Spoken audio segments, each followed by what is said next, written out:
Namaste, and welcome to our continuing series, Evenings with Sraddhalu. Sraddhalu has just returned from a very long trip, and in the interim, we have received many questions from those who watch this program. And I would recommend that if you have questions, you may also send them to me, narada12@gmail.com, and we will get to them in the order that we receive them. However, there's a very important letter from a friend who has written very sincerely and very deeply about astrology. And as many of you know, Sraddhalu has done maybe a triple series, I think, on astrology, 3 series on that. Okay. So she speaks about her parents going to astrologers since she was 10 years old. And though these people have been mother's devotees for the last 20 years, most decisions are taken on the advice of astrologers. She went through 2 marriages and now divorcing a 3rd, all because she took the advice of astrologers. It's a very sad statement. And she wanted to know 2 things. One was about opening Savitri and seeing if it could give us the guidance when we open very carefully and fully concentrated, either with a letter opener or a fingernail. And then she wants to know about hatred and ill will towards others. Obviously, she has a feeling of very violent rage towards people in her life who have not been very kind to her. Mother would not approve of this, she says, but what do I do with these things? I think that's about it that I want to. Yes. I found her questions as well as the circumstances she describes to be so common. Maybe it's a bit extreme going through 3 marriages, but the extreme reliance on astrologers and other such means. And so I thought it would be worth it to discuss this in some detail. But even though she says the parents are mother's disciples for 20 years, this is strange. It is. And it just shows, and which I see this in many families, you grow up with photographs of the mother and Sri Aurobindo in the house, so you end up feeling that's the only thing you know, but you're not really committed to a discipline to grow in consciousness or to deepen your relationship with them or with the divine. So disciple would be a wrong word. Devotee might be a more appropriate word. The word is very important. Devotee is one who has devotion. Disciple is one who is following a discipline. And one has to review whether we are a disciple or a devotee. Devotees could be millions. They don't expect much or nothing is expected of them. You can be devotee of anything. I can be devotee of money and my job or my relationships. I'm devoted to something, and it means nothing by itself other than you have a fixed direction. But disciple is when you are consciously following a discipline, and in a spiritual context it has a different sense. It means you're following a spiritual discipline, and that means each day you are referring what you do to the spiritual aspiration. And if you're not doing that, then you're not a disciple, you're not following a discipline. You could be a disciple even for learning skill or musical instrument. You're following a discipline, but you have to do it every day or at least every few days with a certain direction and purpose. Unfortunately, quite a large number of people are just nominally devotees even. So when it comes to a real decision, rather than turning to a higher source of guidance, they will go through their normal, instinctive, habitual, or whatever current collective fad is existent. And I'm using this term especially because one of the forms in which this takes place is what you see today as a tarot reading, with using playing cards or with tarot cards, and equivalent variations. There's even a very interesting game which was created by Medhananda. He was a disciple here in the ashram, and quite a remarkable man, and with some very deep experiences and insights. He created a game along similar lines, trying to take spiritual principles, converting them into cards representing different states of consciousness, and with a similar idea that you can use it for some kind of previewing or some guidance for the future or for the present situations. And I want to dwell on this a little bit because tarot is one of the fads currently on. And unlike astrology, which is much more mathematical, tarot is in the moment.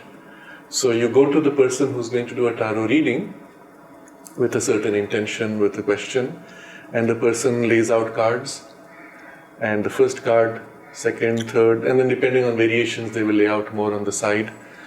And the first card gives you like a first response to your question. Second card gives you a modification over that, and then you can go into further details. And there are many systems even within that. And one has to ask a very simple question. If there are many ways of reading the tarot, wouldn't it mean that there is something wrong with it? Either there's something which works for everybody, then we can't have many ways. Or what you're reading is not so much the tarot system, but your expectation modifies the response of the cards. And the reader picks up on that. Exactly. The reader picks up on that, but also your coming with a question makes a situation. So I want to play on this idea a little more, explore this a little more, because there's something very important here, and then we will see what are its limitations. Think of it this way. Right now, as you walk in the universe, we think, or we are used to thinking of ourselves as separate pieces moving around. What's the reality? The reality is at this very moment, you are linked to everything else in the universe through electromagnetic waves, gravitational waves, and I'm not speaking of occult energies, which is much more deep, much more intense. But we're at a purely physical level. If you move your hand from here to here, because of this physical movement, there is an instant shift taking place of the gravitational field, which spans the entire universe, and all the stars and all the galaxies move slightly to balance out the gravitational field. The butterfly effect. And it's not even a butterfly effect, which would be a chain of cause effect. Yes. This is instant. It is pure physics. It has to be an instant shift to maintain the gravitational field. In fact, in physics, there is a measurement we call inertia. An object that moves has a certain inertia, it has a resistance to change. It's this thing you feel when an object is, you have to push. Initially there's a pressure, and once it picks up speed, you have to push and there's a pressure to slow it down. Change of velocity always involves this resistance, that's inertia. How do you measure the inertia of an object in physics? You do a sum total of the gravitational attraction of the entire universe to this single object, and that's a measure of the inertia. It's a very interesting way of looking at it. What all these things, formulae, indicate is we are at this very moment intimately connected with the whole universe. And this is with pure gravitational and electromagnetic fields.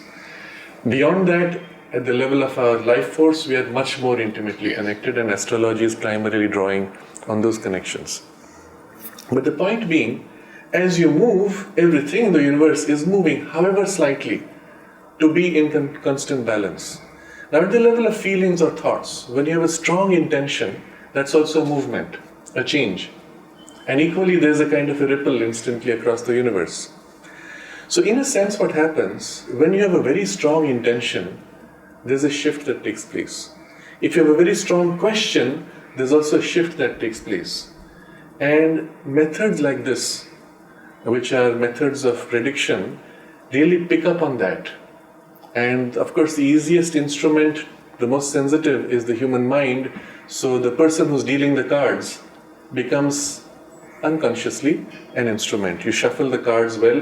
Whatever comes out is as if a measure of that moment's alignment of your consciousness to the universe. Very simply. Houdini spent years debunking all of these people.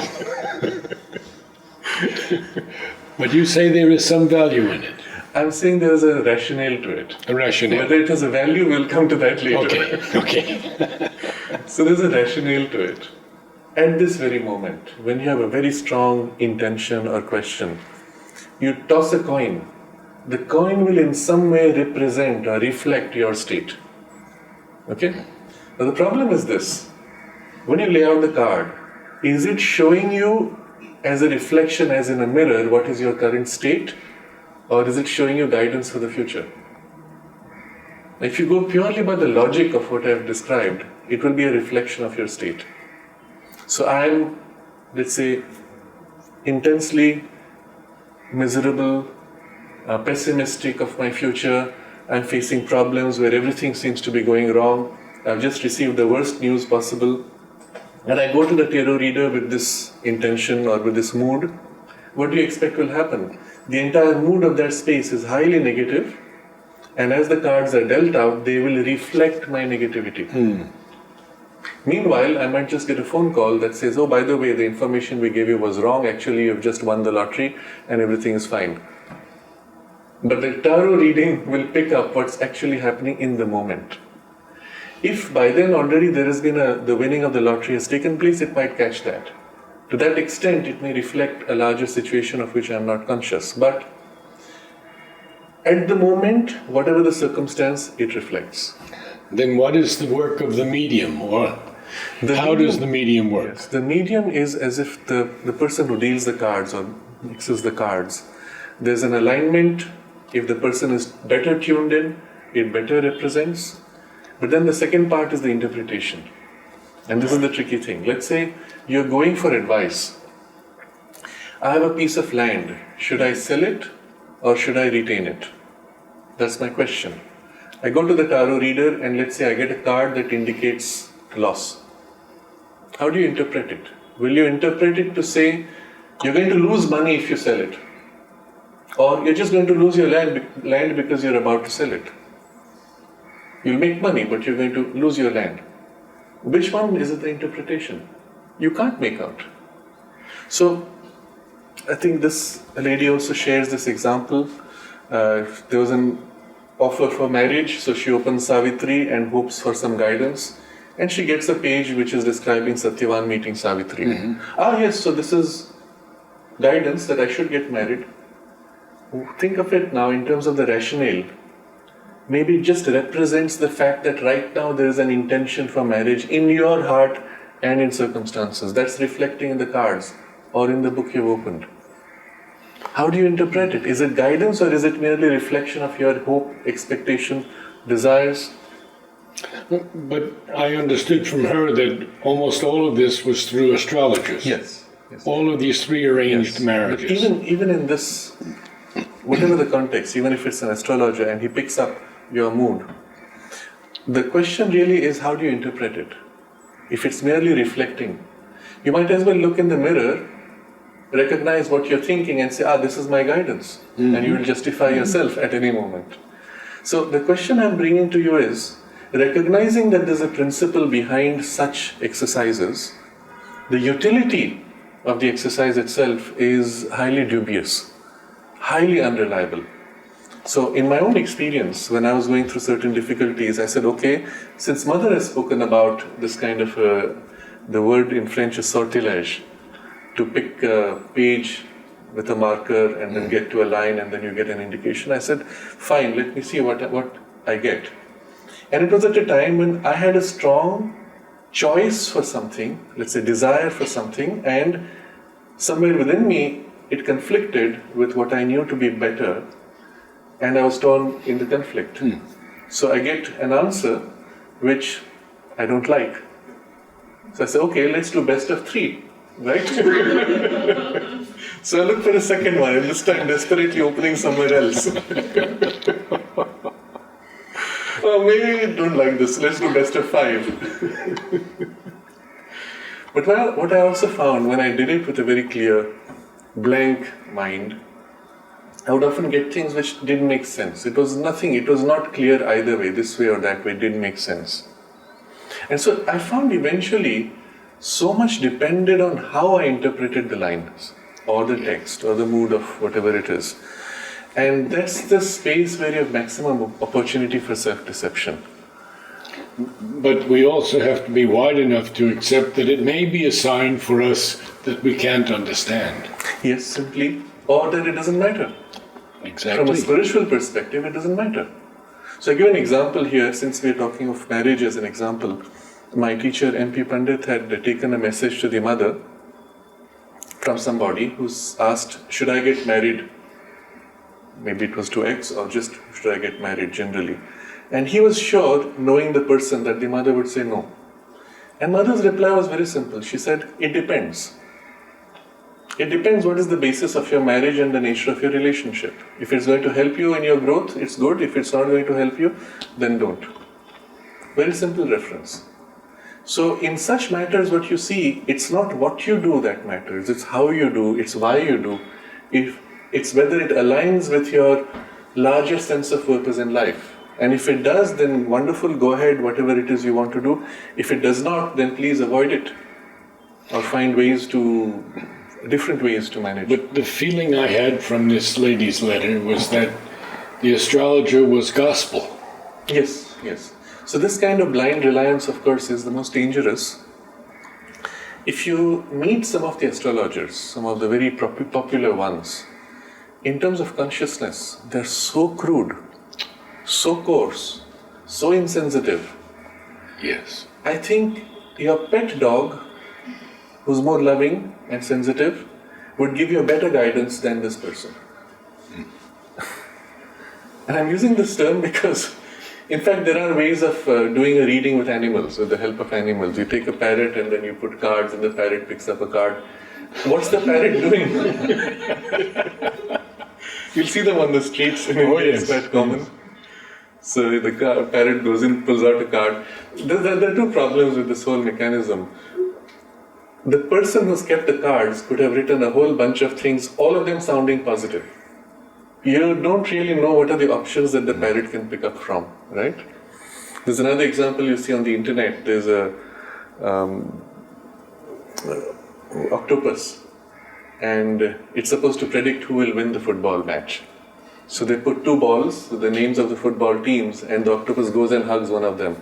And so they take it as a sign that this is the team which will win. And apparently, this particular octopus is more accurate than other octopuses. Okay. The point being that the animals similarly reflect the mood of that moment and can tilt one way or other in their behavior. Or if there are options, you put yes, no, maybe, and the parrot picks up. It's like tossing a coin.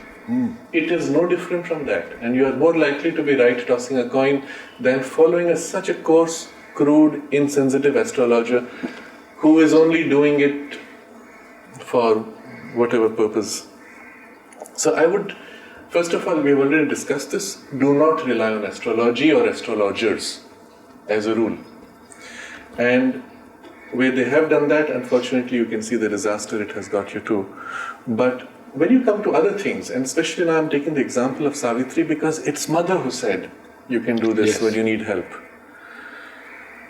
I'm going to put that in context. She said it because, of course, it works and it has its value. And she gave it as a means. But its application to decide whether I should sell my land or buy my land is a misuse of that. Yes. Because Savitri is not a treatise to guide you on how to sell land or buy land. It's a text which is to help you grow in consciousness.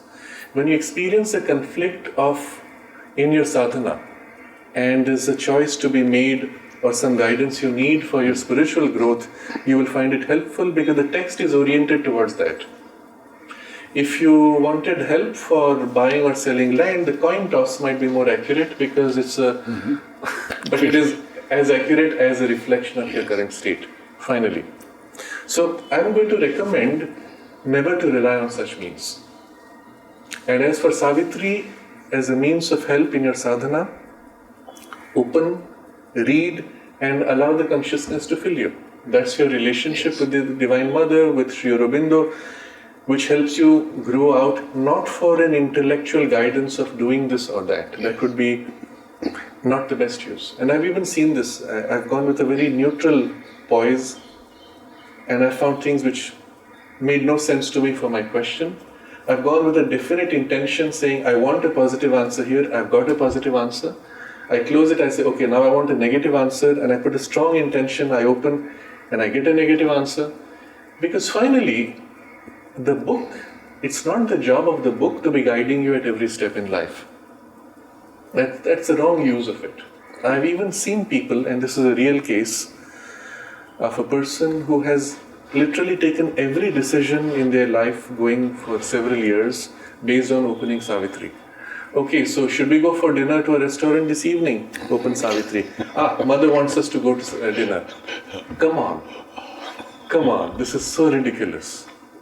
And it's such an utter misuse. But the problem what you've done is, you've set aside your common sense. You've become slave of an external agency telling you what you should do at each moment.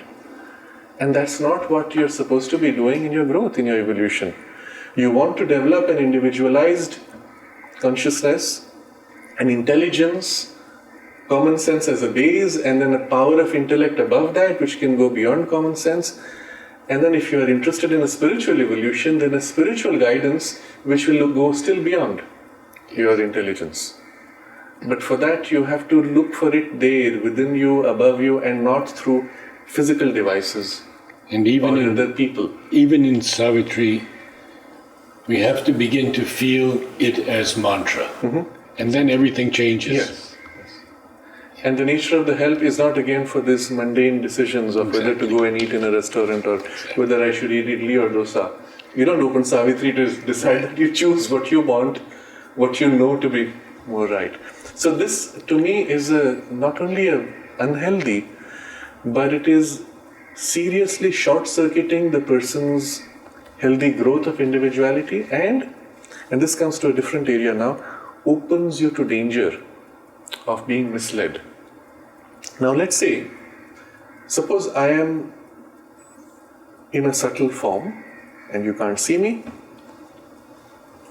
Let's not put me. Let's put some being there sitting in a subtle form who has the ability to influence physical objects. And here you are, you open a book hoping that you're going to get guidance from the divine, and the being now nudges you to this outcome or that outcome. Have you got it from the divine or from the being? Very simple. The being is invisible, you think it's the divine. The being is visible and makes you open on a page that he has already planned for. You say, oh, you interfered. But if the being is invisible, you can't see, so you say, the divine guided me. Isn't that an error? I had hoped you would get into these Pisachas and Rakshasas because they are a force. Yes, and they use us. Yes.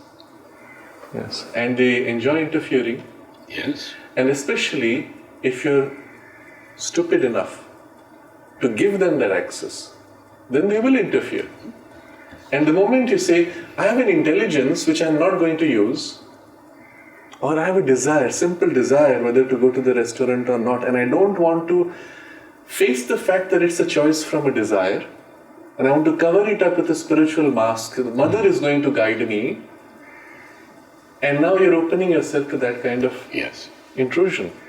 And it's extremely dangerous. And if you're going to guide your life by such tossing a coin, basically, you can get yourself in very big trouble. And I've seen this in the life of the few people who are kind of tending to a bit of an extreme use of this. Even though the book they're using is Savitri, in practice, I've seen them make the most silly, irrational and wrong decisions. Just whipped around as if by tossing a coin, whipped around through chaotic steps in their life. So, rather than using any such external means, start searching for the divine guidance within you. And the guidance is often going to be very neutral, because for the divine it does not matter whether you go to the restaurant or not. It does not matter whether you eat ice cream or whether you eat rice. What matters is how you eat and what's your relationship deepening of the relationship with the divine. Whether you get married or not, what matters is whether it helps you grow in your consciousness. And so start making that your primary reference.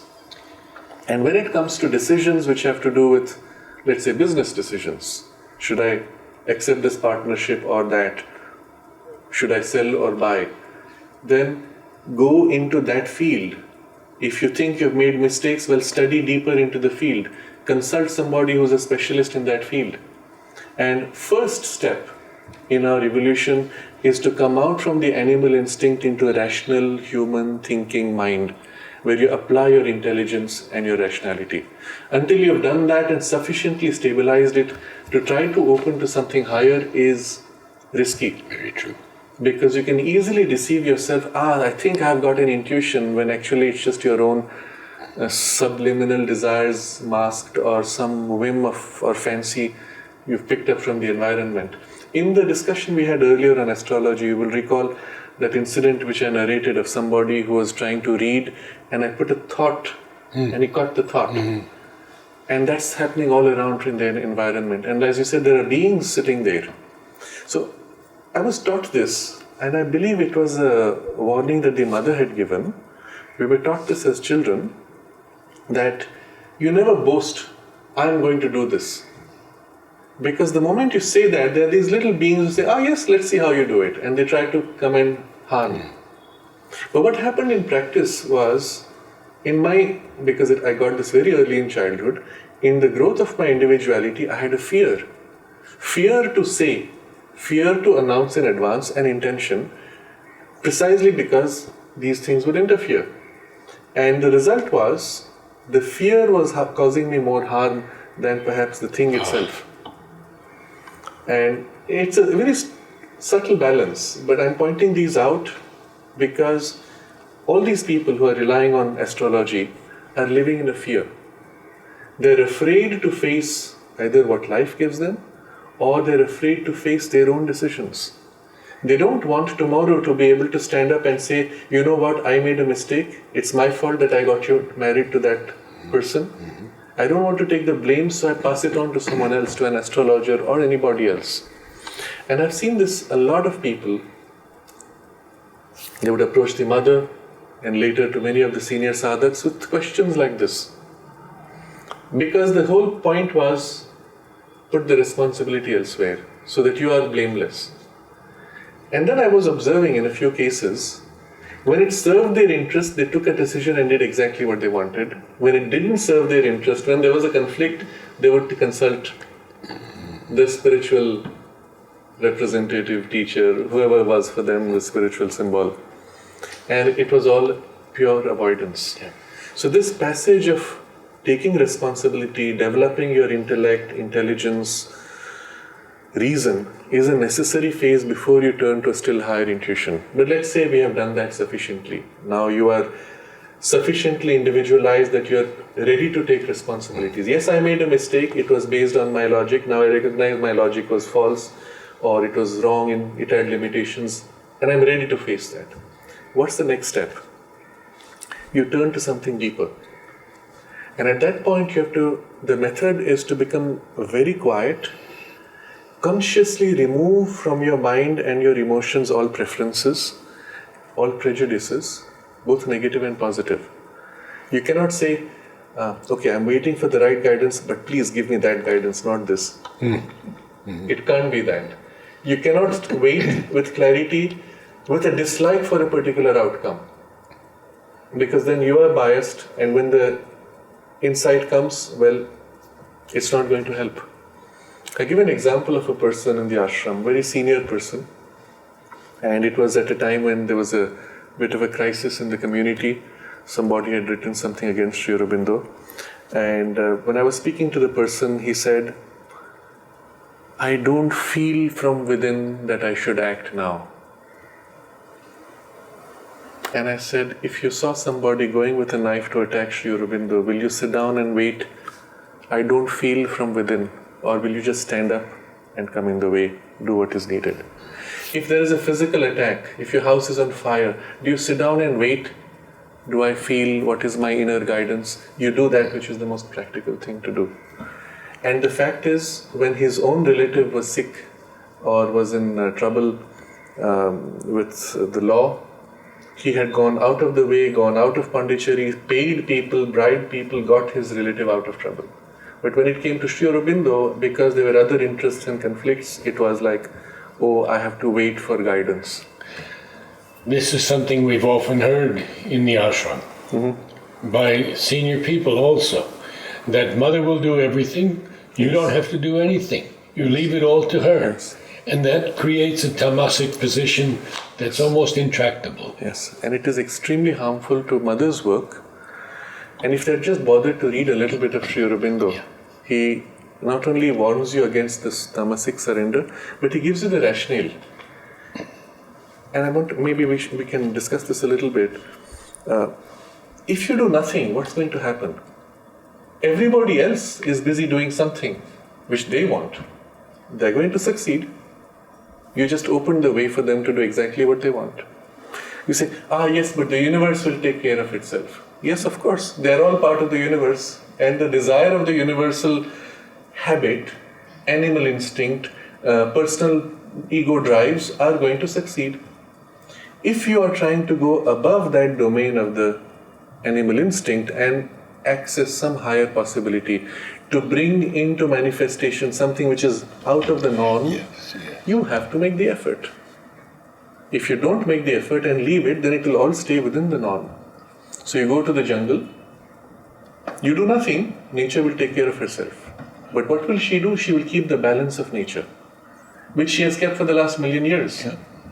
But now you want to create something which is higher than that balance, someone has to make the effort of rising above nature. And that's where you will face resistance also, because nature pulls back. She says, yes, but I'm not used to this. So there are forces which will pull you back, but you just accept that's part of the game, because you're trying to rise above the norm and bring something new.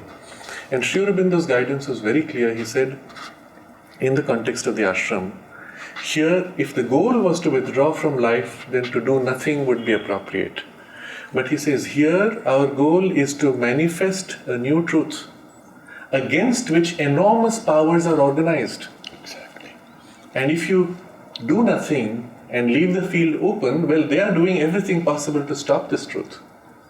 So you have to accept that there's going to be a fight, there's going to be a struggle, and you have to stand your ground on the strength of the higher purpose and the divine will. And in that letter, Sri Aurobindo says, if the attack was physical, it would be obvious. Just because the attack is psychological does not make it any less dangerous. I would like to bring up one of the most painful things I've ever heard. When Sri Aurobindo was being demeaned, someone said, then let him come down and resolve the problem. Yes. Yes, and someone said this to me, a very senior person said, who are you to defend Sri Aurobindo? Let Sri Aurobindo come and defend himself. And it was such a shock for me. But this kind of loose talk, it's very prevalent, but it comes from people who have already chosen to take a side. And then they find the appropriate words to cover up their choice with a spiritual covering. And this same vocabulary that says, I have to wait for the feeling from within, until then I will not act, while the house is burning, is again a self-deception. So that's why I said the first level is your practical, intellectual common sense.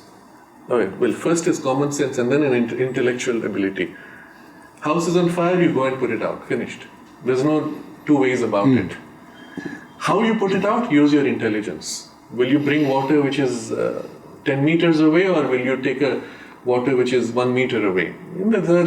These are aspects of the details. But when it comes to a deeper opening or a deeper choice, a deeper guidance for things where it matters, not what food you will eat, there one has to consciously remove that preference. And if you do not do that, even when the guidance comes, you will not know. And I took this example because for the person who said that I'm waiting for the guidance, it was obvious the person didn't want to hear the guidance because it was not convenient. Yes. And then you don't feel it, you don't hear it. And a few years have passed and he said, I still don't get the guidance. No, that's not true. You don't want to hear it.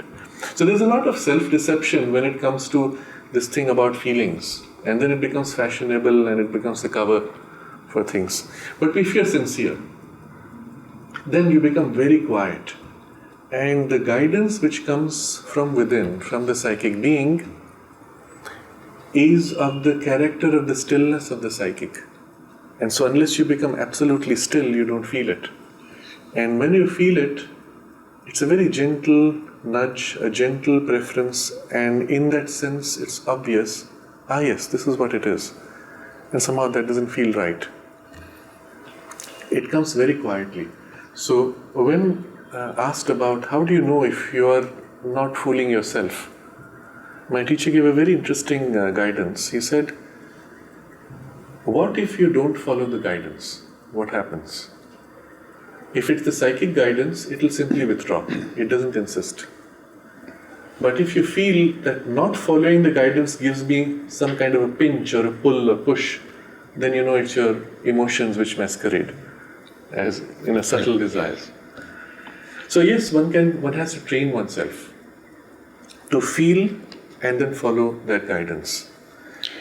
I believe I may have spoken of this at another time, but there was someone in the ashram some years ago who would guide people with a pendulum. Mm-hmm. And he claimed it was mother guiding the pendulum. yes, and it had devastating results. One man died from it. He got so deeply into the dark side. Now, someone went to Nolini and told him this story, and Nolini very quietly said, the psychic being is our pendulum. It's beautiful.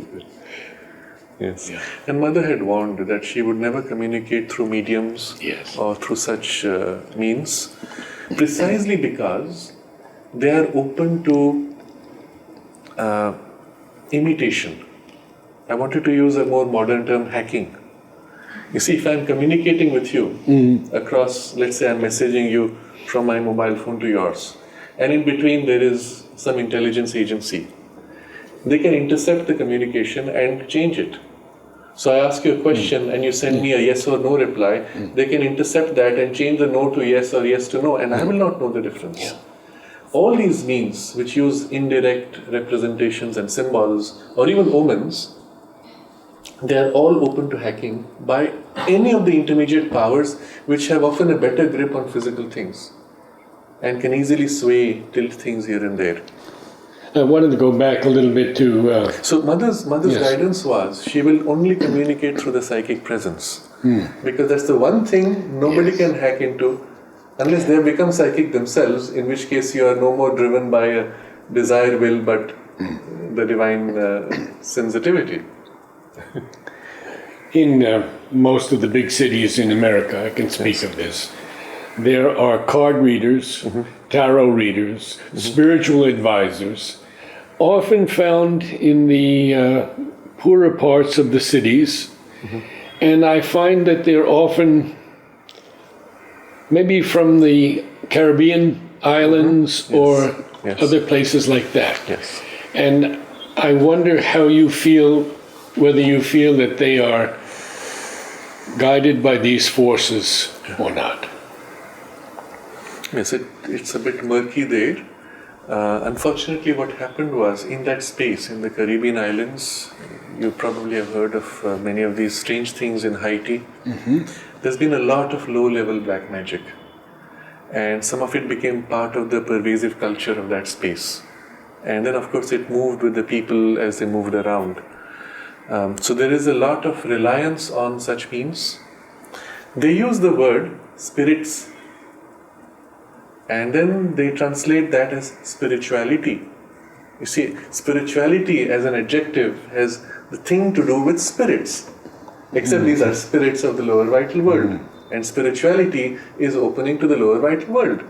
It's not spirituality as we understand it. You're using the same word but in a completely different way.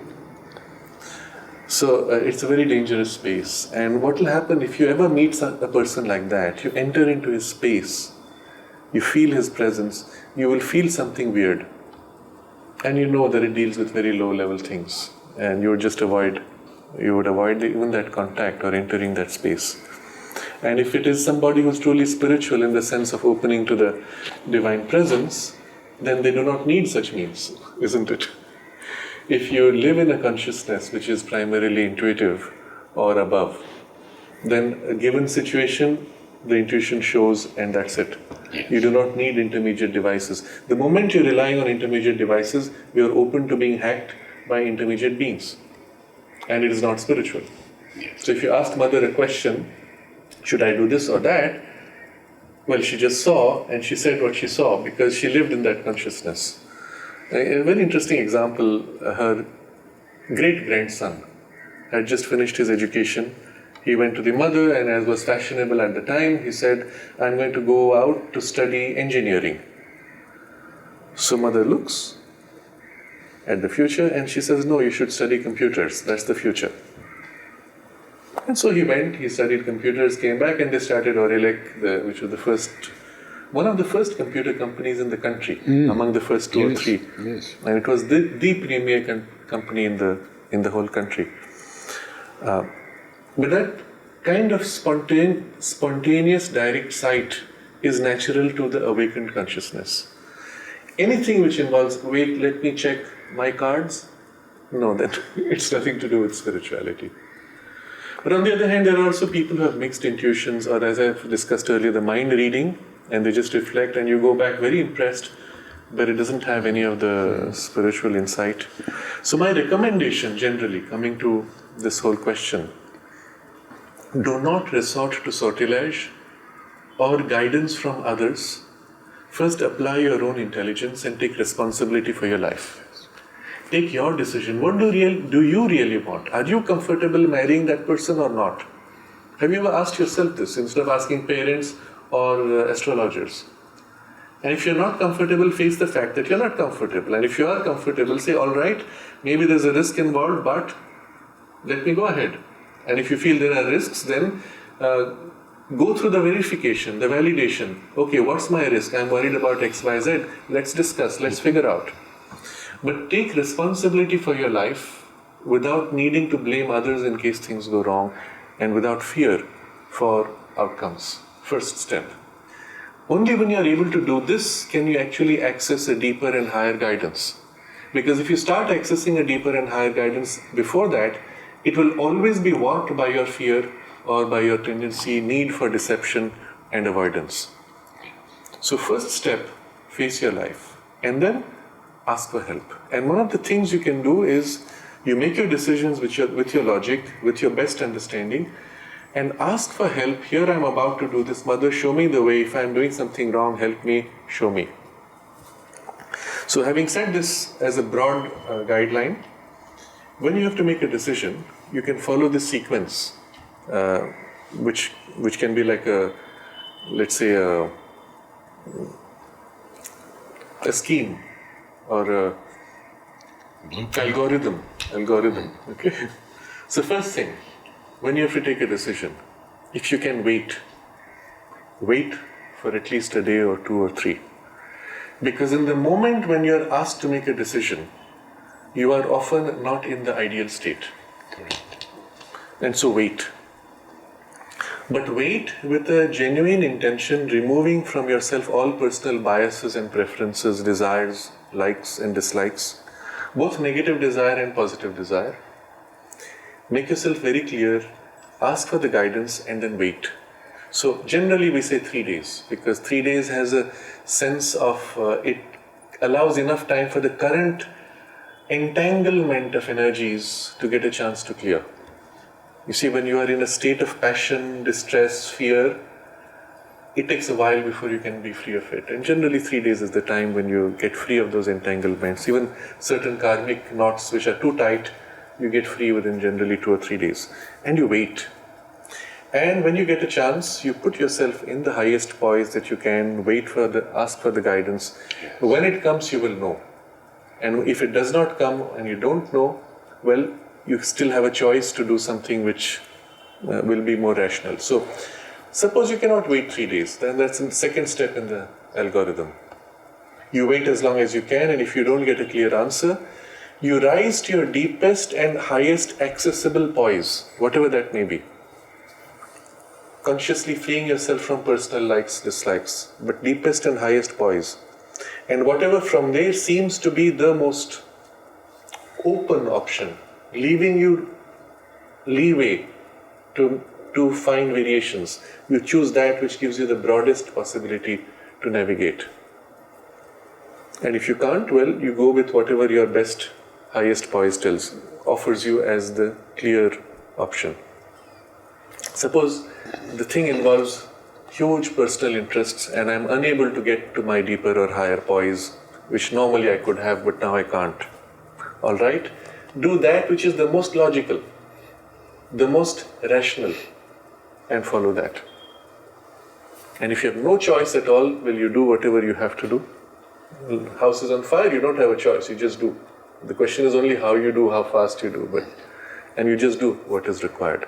So if you follow an algorithm like this, the idea is to find the highest access in the absence of which slightly lower, until at a very practical level you just do what is the most reasonable thing to do. But in all these cases, you start with the assumption that whatever you may choose may or may not be the perfect choice, but it's your starting point to learn and to grow. And it's all right to make mistakes. Life gives you many opportunities to learn, to develop. Even when you follow an inner guidance, sometimes in the beginning it's always mixed. And you go through experiences and you learn to distinguish. Yes, I got the intuition and I followed it, but the intuition was slightly mixed and I got into trouble. And then after the trouble comes, I knew somewhere inside there was a feeling that said, watch out. And now I begin to feel and I recognize that feeling and this feeling and I recognize the difference. And after a few occasions, I learn to distinguish that fine touch, which is the pure intuition or the pure psychic guidance. But you have to go through that. If you have not gone through that, you are not reliable to begin with. You cannot have reliability from the first go. So accept that you will make mistakes, and through those mistakes you will learn to refine and purify your own discrimination. And that's the way to go forward. I will not even recommend that you use Savitri for guidance in these mundane decisions. We have that lovely line in Savitri. Our errors are his steps upon the way. Yes.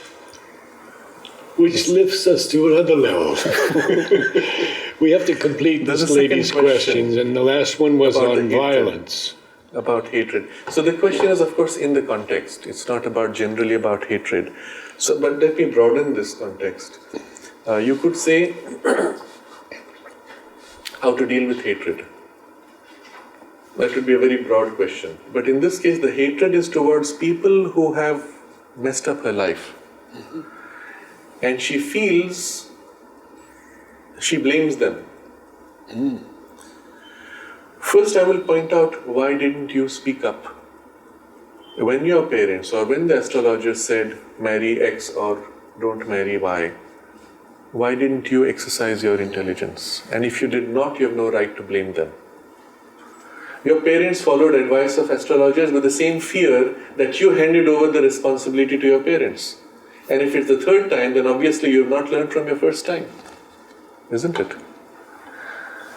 After the first time, at least you should have recognized that you were equally responsible as them. You have acquired the same fear as your parents. Your parents at least have a bigger fear because they're the ones who will be blamed. Your fear is relatively small compared to that.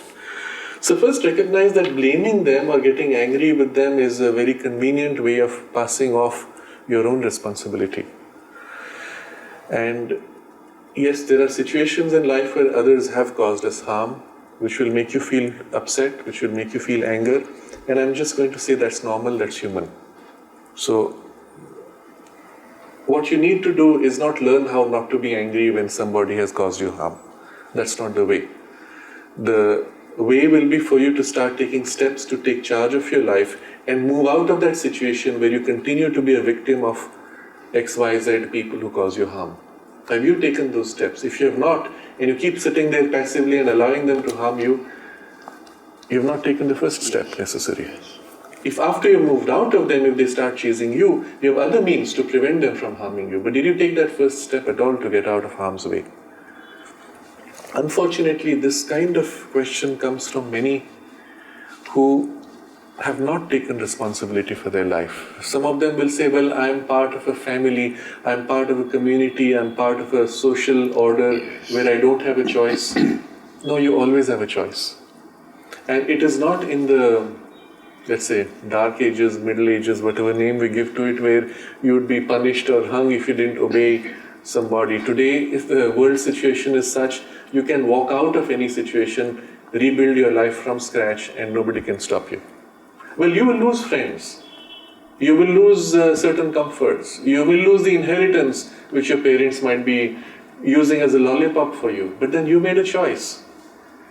By staying with the attraction of the inheritance, you've chosen to suffer this in favor of the inheritance or whatever benefit you got from them, security or whatever. A very few people, maybe in late age, might say, well, I'm too old to do a job and survive. Okay, that's a reasonable situation and we don't need to get to that. But in such situations where the people who have the capacity to build their own life but refuse to and then blame others, there's something wrong which they need to view in themselves. So first, getting upset, getting angry against someone who harms you is very legitimate, it's very normal. But why are you allowing them to harm you? And you need to question that. A very different question is when you get anger as part of your nature. Yes. And then I get angry for no reason. Every time somebody tells me something, every time someone criticizes me, I get angry. Then you have a problem of anger and there are means to work on overcoming your anger. But this is not a problem of anger. This is a problem of entrapment, imprisonment, where you are being abused. And you are choosing to stay in that abusive relationship instead of getting free of it. And you want retribution through violence. That's inevitable reaction you have. Yes. If you corner a dog, well, it's going to attack you at some point, and that's what you are doing when you feel cornered. But then why aren't you leaving that space or changing the relationship or telling them, enough of this, I will not accept this kind of abuse. You have to change your circumstances and take charge of your life. Unfortunately, this kind of thing is very common today, and especially I see in women who do not have or who have not allowed their individuality to assert. So there are many families, many communities you will see where they would rather keep women slightly subdued, not too individualized, because it makes for stable families. Then, the male is the center of the family, the women are supportive. It makes for a stability. And it would have been fine maybe even 50 years ago. But today, if you find you're unable to operate in that kind of an environment, it's because circumstances have changed. Nature has chosen to develop the individuality, equally in women as in men. And if something's going wrong, then you need to recognize that you need to assert your individuality and develop it in a healthy way. Otherwise, what you see in women who have not allowed that healthy development, they start scheming behind, manipulating people, telling one story to one, telling another story to another, to get the outcome that they desire. Because that's the only way they can avoid the pushback that society will make if they assert themselves openly. And that's not a healthy individuality, that's a manipulative and perverse individuality. We can be so grateful to Mother that she changed everything. Yes. Put women and men on the same level. Absolutely. Equal in sports, equal in all areas. And this was in the 1940s. Yes. She started that whole change. Yes. And you'll see until then, all over the world, women were always held back and subdued. And when she started that change, it had this ripple effect all over the world. It shook up the whole social balance. And that's all right. We are transitioning into a completely different harmony and a new rhythm where everybody has to develop a healthy individuality. I've equally seen families where men have grown up like this, with undeveloped individualities, weak individualities. And one example, which is quite extreme, I was shocked to see that. The boy was afraid to walk out of the house, to walk one block alone without someone being with him, because the parents had been so protective that never allowed him to experience any responsibility or independence. And unfortunately, we still have these aberrations. But to all those who are at least listening to this, already there is a certain level of a need for individualization and healthy growth. You have to review your life. If you find yourself in a relationship or in circumstances where you find some form of abuse or extreme suppression, you have to learn to change those circumstances. And it can be done very gently, it can be done very quietly, but firmly and with clarity. You do not need to hate somebody because they're just following the habits they have had and you've been following your habits. You do not need to hate somebody. You can enter a dialogue or simply assert and say, look, I will do this, but I will not accept that you abuse or you criticize constantly or that you're nasty to me or whatever form it is. And you have to allow me my freedom to do what I need, and I will fit within the context of your expectations. You're worried for me, fine. I will ensure I do what is needed to satisfy your fears. But there are always ways to do it without getting into a reaction. But when you suppress yourself, the reaction is going to be nature pushing to break a knot. To close this session, I would like to suggest to everyone to read the most beautiful essay on marriage by Mother that I've ever seen, ever. There's nothing more beautiful. Mother takes you to one stage and said, but this is not enough. Then you have to go to the next stage and the next stage. She also did not want any marriages in Aurobindo, because she said if people no longer love each other, why should they be held together by a contract? Yes. And equally, she was critical of people switching partners on a whim, getting into fanciful relationships. Yes. And she said, then you live like rabbits, you live like animals. Where is the human values, even mental values, let alone spiritual values? So it's neither the extreme of living on the moment's desire, impulse and attraction, which is purely an animal life, nor is it the other extreme of a imposed mental or social construct that binds you permanently when things have not worked out. And so obviously when she said that the institution of marriage is over, she said that in the 60s. Yes. Now that was looking way ahead. Yeah. Today you can see it's over. At that time it was not obvious. But she said people will marry, but they will not be bound because it's an institutional thing. Now that I'm married, I'm stuck until I die. It's no more that anymore. And if things don't work out, you should be able to part. There's certain types, certain natures who may need to pass even through a couple of relationships before they find their stability, and it's a way of learning. But not everybody needs to be doing that. The reference for us should always be, what is my deepest and highest reference as I am today, or that I can access today in my deepest and highest state? And let your decisions be made from there, with the knowledge that the Mother is always there to help you and show you, even if you make a wrong decision or a mixed decision, she will show you and help you out of it. But take responsibility now from your deeper and higher poise. Thank you, sir. Thank you. Namaste. Namaste.